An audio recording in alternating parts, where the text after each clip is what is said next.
On December 7, 1941, the Japanese Imperial military bombed the American ships anchored in Pearl Harbor, Hawaii. The United States had been negotiating the fate of the Pacific Ocean with Japan, the Japanese wanting to end the sanctions. Their attack was a declaration of war on the U.S. and the British Empire. President Franklin Roosevelt during his war address called December 7 a day that will live in infamy. On December 8, 1941, the U.S. entered into World War II. Radar was one of the newest tools the U.S. military had in its toolkit for defense. At this point, the United States was neutral in the Second World War, though they did supply weapons in Europe and were attaching sanctions to Japan in the Pacific arena. The Army had only 6 operational mobile radar units on Oahu, all part of the SCR-270 early warning system, a truck-mounted radar capable of detecting aircraft nearly 100 miles away. 2 privates, Joseph Lockard and George Elliott, were done with an overnight training shift. At 7:02 a.m. they noticed an unusually large return on their oscilloscope, a massive formation of aircraft coming in from the north. A nurse named Teresa Stauffer Foster saw a pilot wave at her. The aircraft flew so low, she absently waved back. The pilot turned out to be part of the Japanese Imperial military.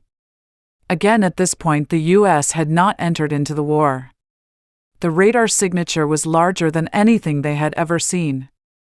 Elliott urged reporting it, and the operator on duty at the Temporary Information Center, Lieutenant Kermit Tyler, an officer whose role was brand new, assumed the radar blips must be the 12 B-17s expected to arrive from the mainland that morning. Because radar was considered experimental and the center wasn't fully staffed until after 8 a.m., no further action was taken. As the sun rose, the 183 aircraft flew over the north shore of Oahu. There was a submarine that was seen a mile off of Oahu, and sank. The message sent to other vessels was misunderstood, so no RAAL warning was given to the U.S. naval base. Shortly after 8 a.m. the USS West Virginia and Oklahoma were gutted, hit by 7 to 9 torpedoes each, then capsized. The USS Nevada and California were struck by 1 and 2 shells respectively but were able to remain afloat. The West Virginia's crew enabled them to counter-flood the ship and keep her upright, saving the lives of hundreds of men. By 9 a.m. 3 battleships, Arizona, Oklahoma, and West Virginia, were unequivocally sunk. Another, California, was sinking slowly as her crew desperately fought to save their ship. There were ships that were resurrected from that attack. USS Arizona, hit by 4 armor-piercing bombs, exploded, total loss, not salvaged. 1,177 dead. USS Oklahoma, hit by 5 torpedoes, capsized, total loss, salvaged, sank en route to scrapping May 1947. 429 dead. USS West Virginia, hit by 2 bombs, 7 torpedoes, sunk, returned to service July 1944.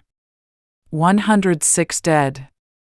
USS California, hit by 2 bombs, 2 torpedoes, sunk, returned to service January 1944. 104 dead.